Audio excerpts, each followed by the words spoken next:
दोस्तों नमस्कार, आदाब, सत श्री अकाल। चैट विद सुरेंद्र वत्स के नए एपिसोड में आप सबका बहुत बहुत स्वागत है।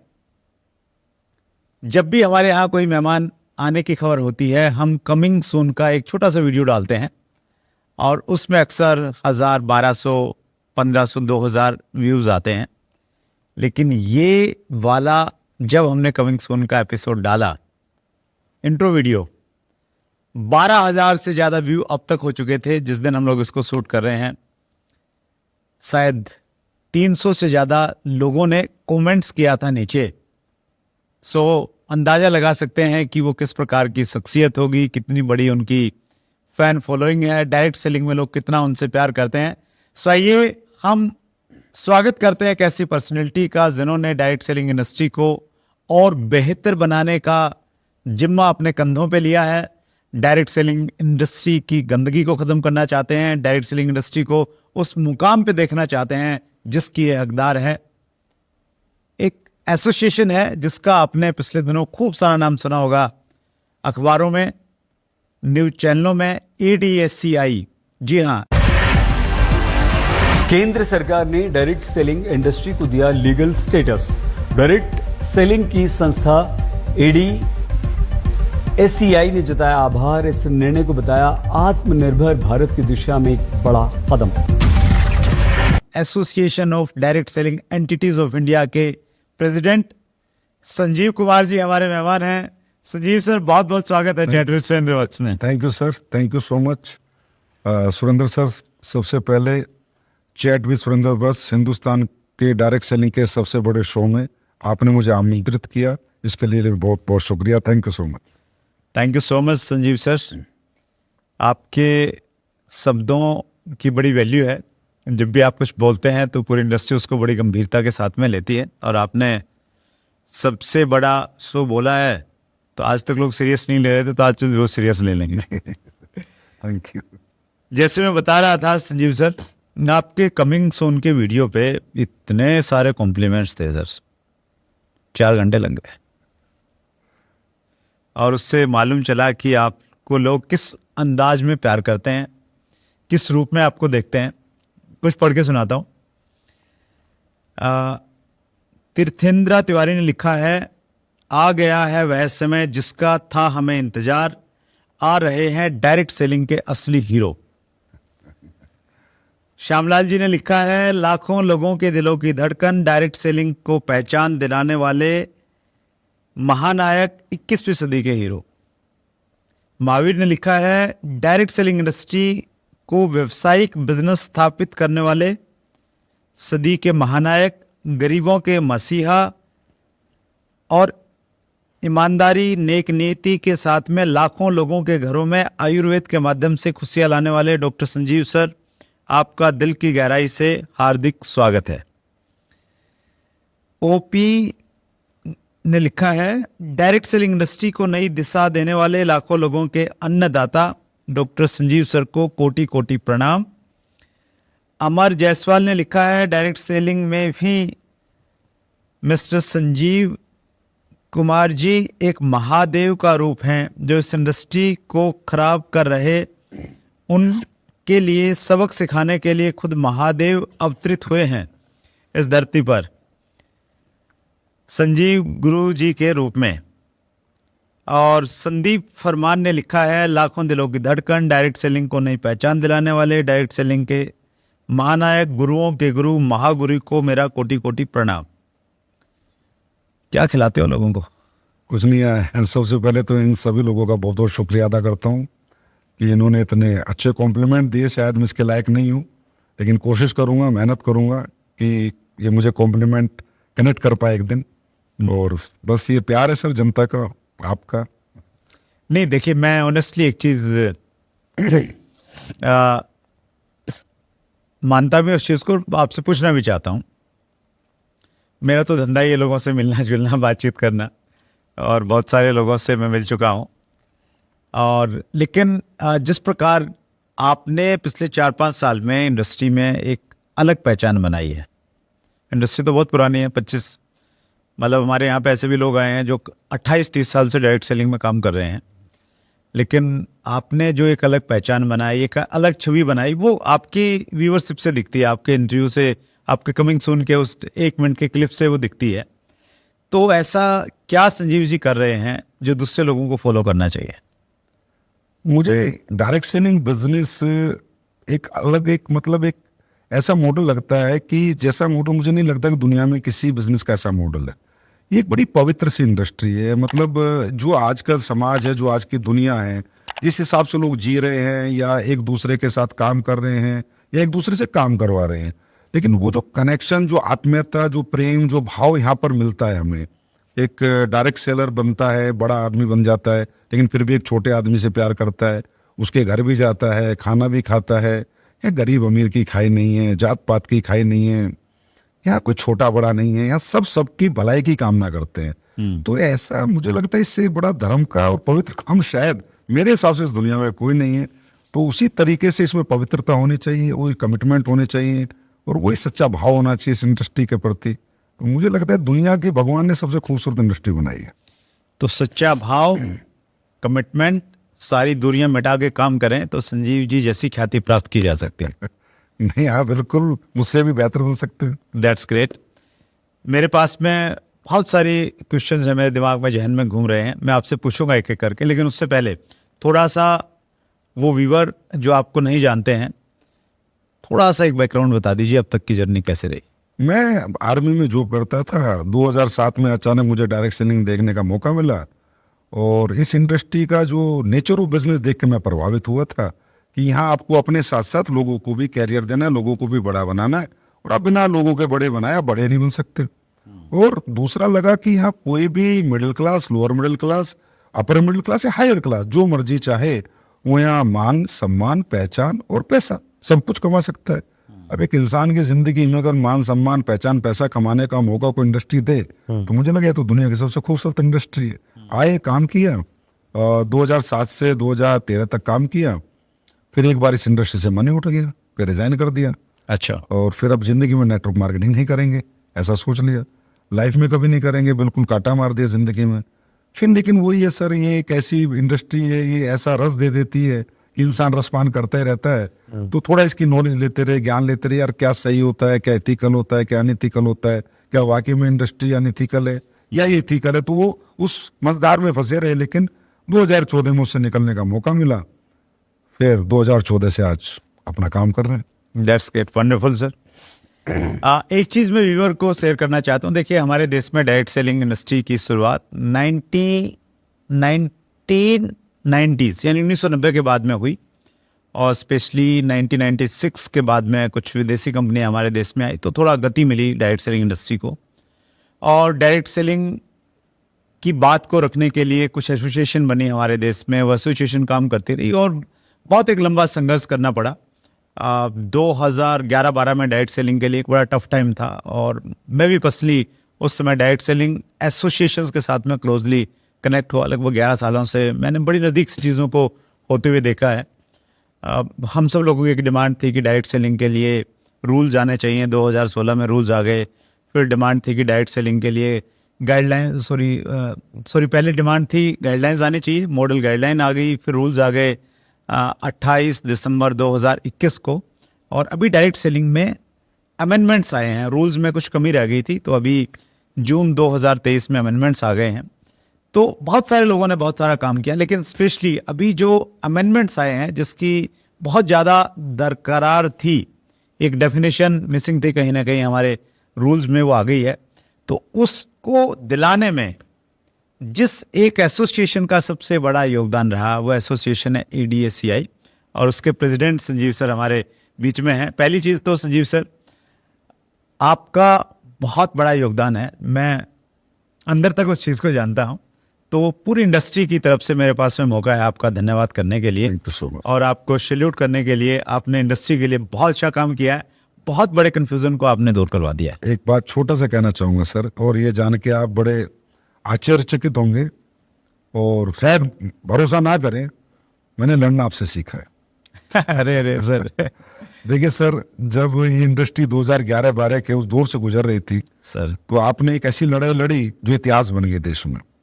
तो जब मैं आपके संपर्क में आया और मैंने वो आपको मिला और देखा तो मैंने कहा यार जब 2011-12 में जब कुछ भी नहीं था तब सुरेंद्र सर इतने बड़े स्टेप लिए, इतनी बड़ी लड़ाई लड़के इंडस्ट्री को किसी हद तक गाइडलाइंस दिलवाई, सेव किया, तो सर इंस्पिरेशन तो आप ही हैं। जबरदस्त। देखिए मेरा ये मानना है संजीव सर, कोई भी ऑर्गेनाइजेशन है ना, उसको समय समय पे कुछ लोग लीड करते हैं और वो आगे लेके जाते हैं, और वो जब इन दिनों संजीव जी ने संभाला हुआ है तो ये देख के मुझे बहुत अच्छा लग रहा है। सो बहुत बढ़िया, बहुत सारी बातें करेंगे संजीव सर। ADSCI और दूसरे एसोसिएशन ने काम किया, लेकिन ADSCI ने लीड किया स्पेशली अमेंडमेंट्स को लाने में।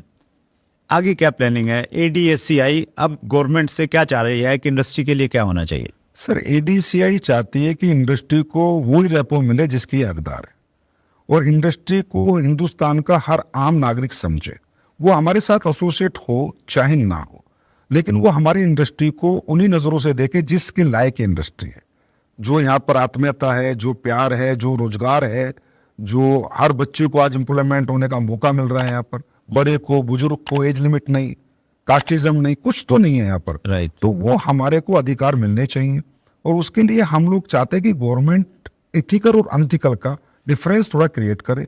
उसके लिए अभी ADSCI की नेक्स्ट लड़ाई जो ये है, गवर्नमेंट से बातचीत है, जो भी है कोशिश करेंगे, बातचीत से बात बने सारी, कि हम चाहते हैं कि गवर्नमेंट एसोसिएशंस के साथ एसोसिएट होकर एक कमेटी फॉर्म करे। अच्छा। जैसे कि इंश्योरेंस रेगुलेटरी IRD है, जैसे शेयर मार्केट को से भी कंट्रोल करती है, ऐसी एक कमेटी एसोसिएशन के साथ मिलकर गवर्नमेंट बनाए, जो कि इस डायरेक्ट सेलिंग को कंट्रोल करे इंडिया में, और इथिकल डायरेक्ट सेलिंग को ज्यादा बढ़ावा दे।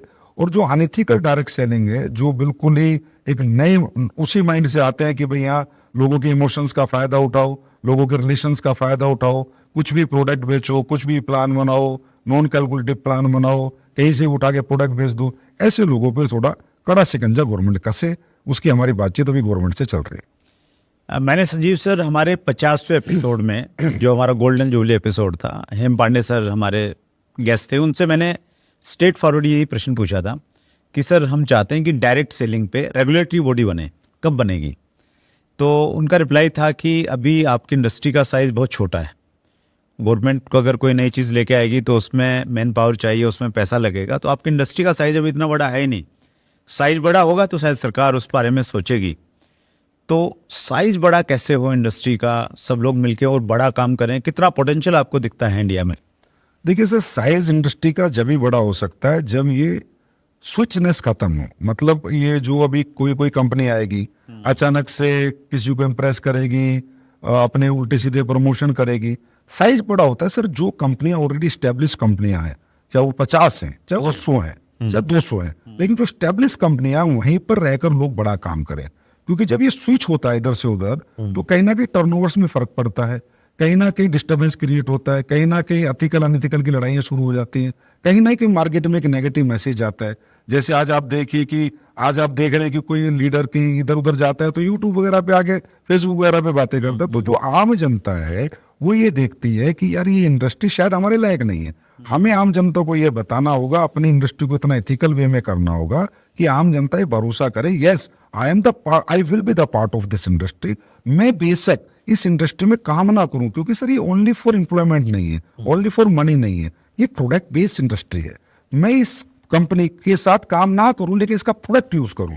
तो जब लोगों का रुझान, हिंदुस्तान की 145 करोड़ जनता का रुझान हमारे प्रोडक्ट की तरफ आकर्षित होगा, लोग हमारे प्रोडक्ट से प्रभावित होंगे और हमारे प्रोडक्ट इस लायक होंगे कि लोग उन्हें खरीद सकेंगे, यूज कर सकेंगे और लोग हमारे यूजर बनेंगे, मेरे हिसाब से इंडस्ट्री का साइज तब बहुत बड़ा बनेगा। That's great sir.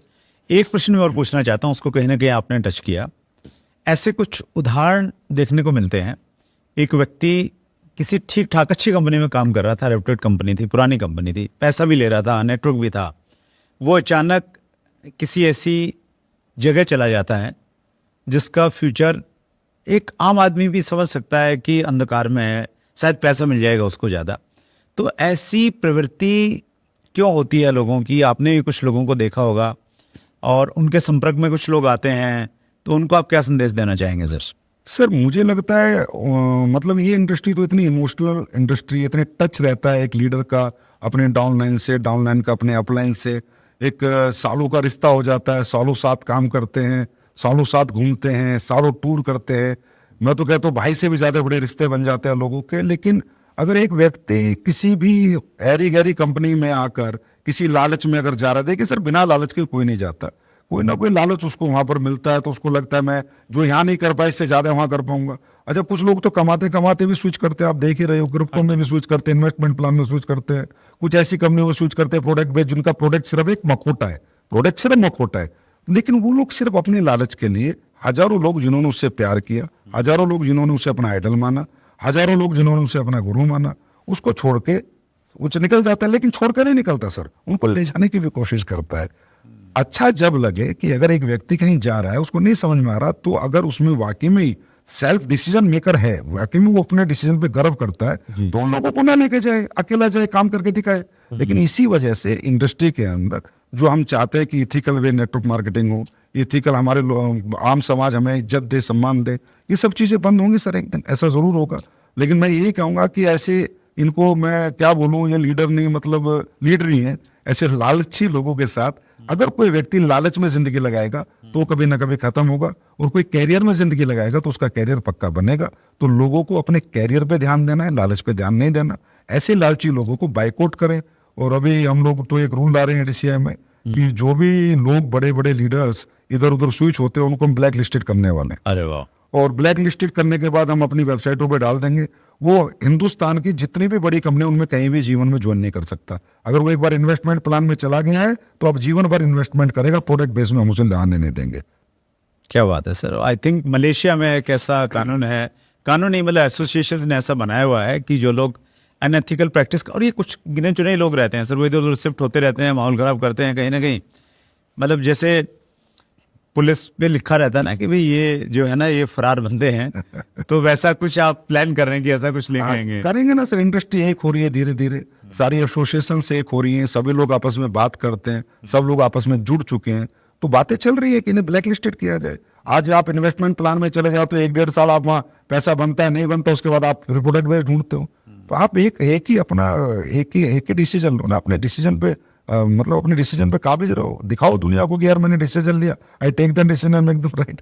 लेकिन ऐसे तो इससे क्या, वो अकेला नहीं, वो लाखों हजारों बच्चों की जिंदगी को खराब करता है। That's great.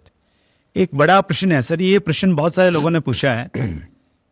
अगर एक व्यक्ति को डायरेक्ट सेलिंग समझ में आ गई कि यार इंडस्ट्री बहुत अच्छी है, मैंने इसमें काम करना है, उसको एक ऐसी कंपनी चुननी है जिस पे वो 100% विश्वास कर सके और अपना करियर लगा सके, क्या पैरामीटर्स हैं, क्या चेक करें?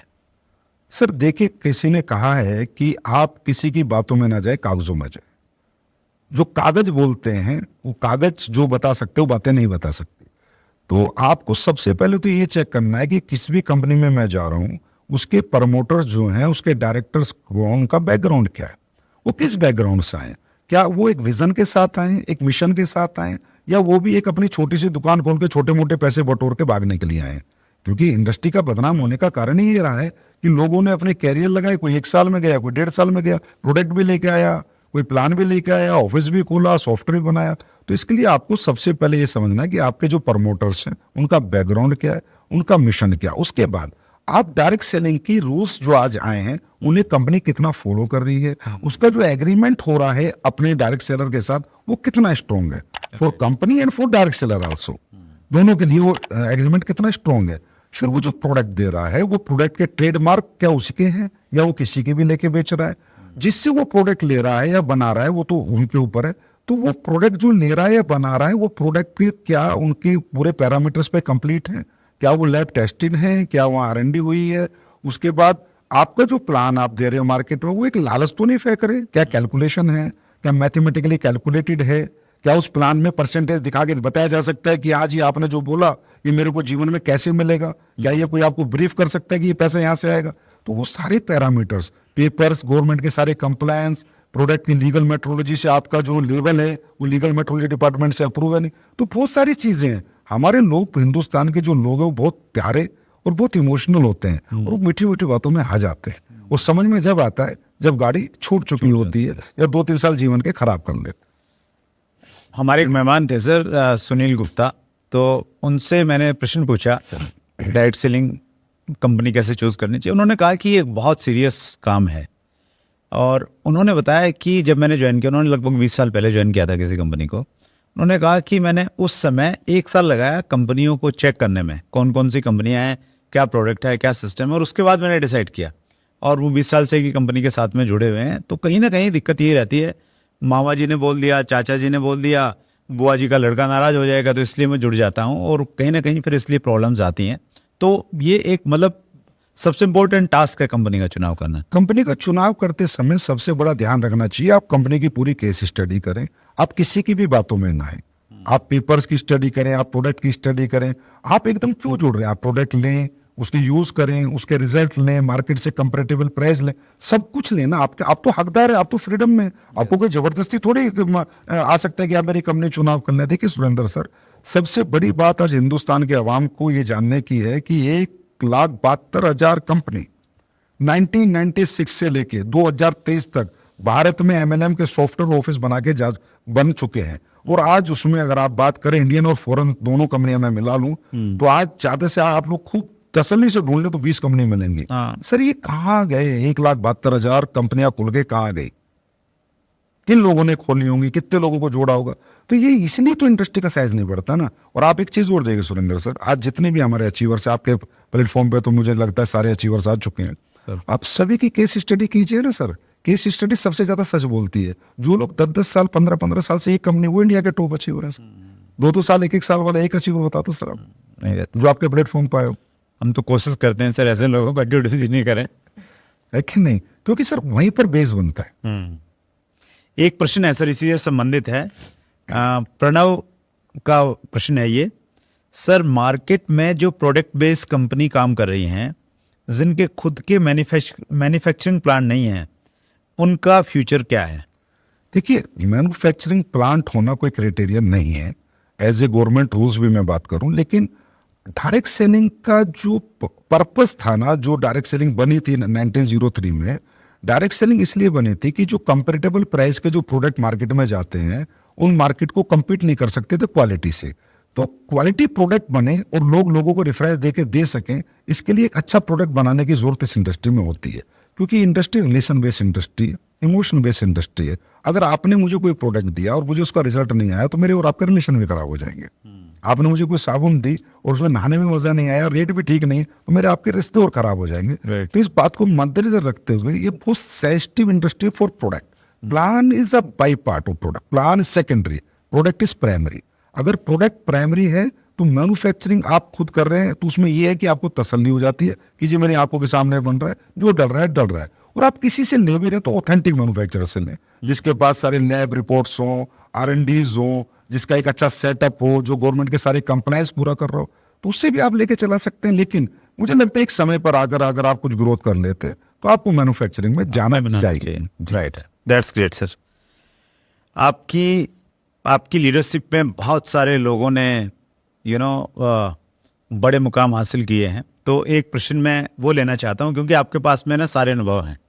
आपके पास में एक डायरेक्ट सेलर का भी अनुभव है, आपके पास में एक कंपनी मैनेजमेंट का भी अनुभव, आपके पास में इंडस्ट्री को चलाने का, एसोसिएशन को चलाने का वो भी एक्सपीरियंस है। तो आप इसका बखूबी उत्तर दे पाएंगे। सर लीडरशिप को कैसे डेवलप करें और जो टीम में आते हैं उन्हें कैसे लीडर में कन्वर्ट करें? देखिए, डायरेक्ट सेलिंग में लीडरशिप में कैसे डेवलप करें, तो इस दुनिया में ना 2 तरह के लीडर होते हैं सर। एक मैन मेड लीडर होता है, गॉड मेड लीडर होता है। कुछ लोग ऐसे होते हैं जो बचपन से लीडर होते हैं, क्लास में मॉनिटर होते हैं, हर जगह मॉनिटर होते हैं, हर जगह नंबर 1 होते हैं, स्कूल के प्रेसिडेंट, स्कूल के कैप्टन होते हैं, फिर कॉलेज के प्रेसिडेंट होते हैं। ये होता है मैन मेड लीडर। तो हमारी इंडस्ट्री में वो 0.01% लोग हैं जो गॉड मेड लीडर है। यहाँ मैन मेड लीडर बनाने की जरूरत। तो लीडरशिप कब खड़ी होती है? लीडरशिप का सबसे पहला पैरामीटर है रिलेशनशिप, कि जब कोई आपके साथ एसोसिएट हो रहा है, आप उसके साथ अपने रिश्ते और व्यवहार कैसे रखते हैं। अगर आप बॉस का, जो इस इंडस्ट्री में बनता नहीं है, सीनियर का, ईगो का, ईर्ष्या का व्यवहार रखेंगे, तो आपके साथ कोई लीडर नहीं बनेगा, और जो होगा वो भी छोड़ के चला जाएगा। तो सबसे पहले आप उसके साथ एक मजबूत रिलेशनशिप डेवलप करें, उसके बाद एजुकेशन डेवलप करें। यहाँ पर सर के मोटिवेशन बेस्ड बिजनेस नहीं है। मोटिवेशन लाइफ में क्या होता है कि स्टार्टअप होता है, यार मुझे ये काम करना है, मुझे डॉक्टर बनना है, इंजीनियर बनना है, नेटवर्कर बनना है, मोटिवेशन है। अब इसके बाद एक प्रोसेस शुरू होता है, वो प्रोसेस कंप्लीट कराएं। तो वो प्रोसेस होता है एजुकेशन का। हमारी इंडस्ट्री में मोटिवेशन का अभाव नहीं है, बच्चों में इतनी मेहनत करने की क्षमता है कि वो 20-20 घंटे काम कर सकते हैं, अभाव है एजुकेशन का। तो एजुकेशन, अगर आप लीडरशिप की एजुकेशन देंगे, इन्वॉल्व रखेंगे अपने साथ, उन्हें अपने साथ काम करा के एग्जाम्पल जनरेट करेंगे, होता क्या है, कहते हैं leader set an example. Leader पहले करके दिखाता है फिर करवाता है। तो अगर आप चाहते हैं यार मेरा लीडर फॉलो अप अच्छा करे, तो आप उसके साथ जाके फॉलो अप करें ना। आप चाहते हैं मेरा लीडर सेमिनार बहुत अच्छा करे, तो पहले सेमिनार करके दिखाए ना, फिर उसको सेमिनार लेने का मौका दे। अब दिक्कत यहां पर क्या है, हीरो बनाना भी है और हीरो बनना भी है, तो दोनों चीजें नहीं हो सकती सर। अगर आप हीरो बनाने में विश्वास रखोगे तो लीडरशिप डेवलप होगी, और आप हीरो बनते ही रहोगे तो लीडरशिप डेवलप नहीं होगी, क्योंकि आप उनको मौका नहीं दोगे। आपको लगता है कि वो अच्छी ट्रेनिंग ले, तो उसको ट्रेनिंग लेके दिखाए, फिर उसको स्टेज देते, छोड़ दो, जैसा बोले बोलने देना, जैसा बोले बोलने दे, सेमिनार में जैसा बोले बोलने देना, बैठ जाए, बाद में जाके 5 मिनट में क्लोज कर दे, क्या हो गया, माहौल वही बन जाएगा। तो जो आपके अंदर डर है कि इसको स्टेज दूंगा, इसको नहीं दूंगा, इसको भेजूंगा, इसको नहीं भेजूंगा, ये डर आपकी लीडरशिप डेवलप नहीं होने देता। हाँ, मतलब हीरो बनना नहीं है, हीरो बनाना है। और दैट्स ग्रेट। गलतियां तो होंगी सर, जब आप जिम्मेवारी देंगे लोगों को, गलतियां करेंगे। हमने भी तो, सब लोगों ने गिर गिर के चलना सीखा है ना, तो वहाँ से भी मैसेज यही है। वंडरफुल सर, अद्भुत काम कर रहे हैं संजीव सर आप। और अगले इंटरव्यू में हम लोग और डिटेल में डायरेक्ट सेलिंग के बारे में थोड़ा बातचीत करेंगे। समय की लिमिटेशन है हमारे पास। एक बार फिर पूरी इंडस्ट्री की तरफ से मैं आपका एक बार फिर धन्यवाद करता हूँ कि डायरेक्ट सेलिंग के जो रूल्स में जो अमेंडमेंट्स आए हैं, उसमें आपका बहुत बड़ा योगदान रहा। बहुत बहुत धन्यवाद Sanjeev sir. Thank you sir, thank you so much. Thank you. So ये थे संजीव कुमार जी, ADSCI के प्रेसिडेंट हैं। डायरेक्ट सेलिंग इंडस्ट्री को बहुत बड़ा मुकाम देना चाहते हैं, जज्बा बहुत बड़ा है, एक फौजी की तरह काम कर रहे हैं, डायरेक्ट सेलिंग इंडस्ट्री के सैनिक हैं।